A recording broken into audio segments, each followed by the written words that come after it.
एक ऐसा महीना जिसे पहले कोई नहीं चाहता था, जिसे सभी शुभ कार्यों से दूर रखा गया, लेकिन फिर भगवान विष्णु ने उसे अपना नाम देकर संसार का सबसे पवित्र महीना बना दिया। आखिर क्या है पुरुषोत्तम मास की रहस्यमयी कथा और क्यों कहा जाता है कि इस महीने की भक्ति कई गुना फल देती है? जानिए इस वीडियो में। हिंदू पंचांग चंद्रमा की गति के अनुसार चलता है, जबकि सूर्य वर्ष अलग गणना पर आधारित होता है। इसी कारण हर वर्ष लगभग 11 दिनों का अंतर आ जाता है। जब यह अंतर बढ़कर लगभग 29 से 30 दिनों का हो जाता है, तब उस अतिरिक्त महीने को अधिक मास कहा जाता है। यह लगभग हर 3 वर्ष में एक बार आता है, लेकिन केवल गणितीय कारण ही इसे विशेष नहीं बनाते। इसके पीछे छुपी है भगवान विष्णु की अद्भुत कथा। पुरुषोत्तम मास की पौराणिक कथा। प्राचीन समय में जब यह अतिरिक्त महीना आया, तब किसी भी देवताओं ने उसे स्वीकार नहीं किया। सभी महीनों के अपने स्वामी थे। किसी के स्वामी सूर्य देव थे, किसी के शिवजी, किसी के देवी, किसी के देवता, लेकिन इस अतिरिक्त महीने का कोई स्वामी नहीं था। इस कारण लोग उसे अशुभ मानने लगे। कोई विवाह नहीं करता, कोई मांगलिक कार्य नहीं करता, सब उसे तिरस्कार की दृष्टि से देखने लगे।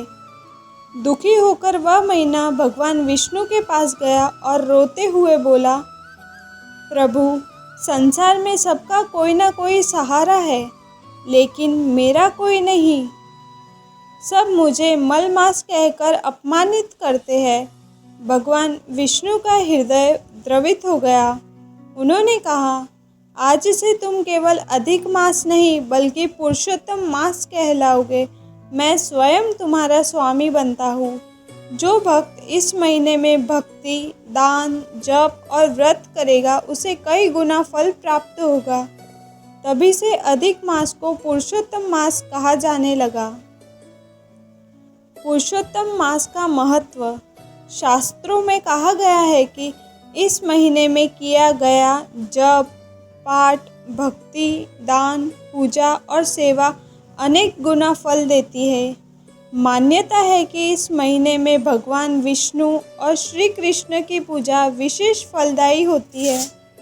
जो व्यक्ति सच्चे मन से इस महीने में भक्ति करता है, उसके पाप नष्ट होते हैं और जीवन में सुख शांति आती है। इस महीने में क्या करना चाहिए? भगवान विष्णु की पूजा। प्रतिदिन भगवान विष्णु और श्री कृष्ण की पूजा करें। ओम नमो भगवते वासुदेवाय का मंत्र का जाप करें। गीता और भागवत का पाठ।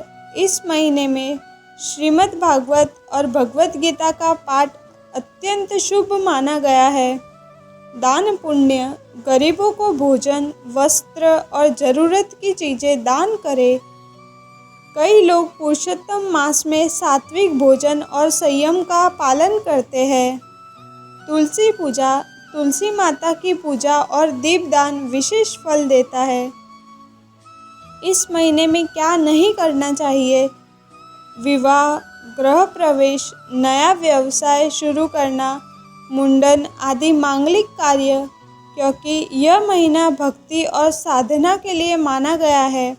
साथ ही क्रोध, झूठ, निंदा, तामसिक भोजन से भी बचना चाहिए। श्री कृष्ण की कृपा कैसे मिलती है? कहा जाता है कि पुरुषोत्तम मास में यदि कोई भक्त सच्चे मन से भगवान का नाम लेता है, तो उसकी अधूरी भक्ति भी पूर्ण मानी जाती है। इस महीने में छोटी सी पूजा भी बड़े यज्ञ के समान फल देती है। एक गरीब ब्राह्मण था जो बहुत दुखी रहता था।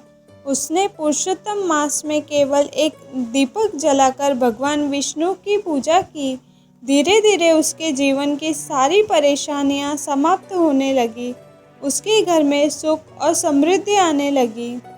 इस कथा का संदेश है, भगवान को धन नहीं, सच्ची श्रद्धा प्रिय है। पुरुषोत्तम मास केवल एक अतिरिक्त महीना नहीं, यह आत्मा को भगवान से जोड़ने का अवसर है।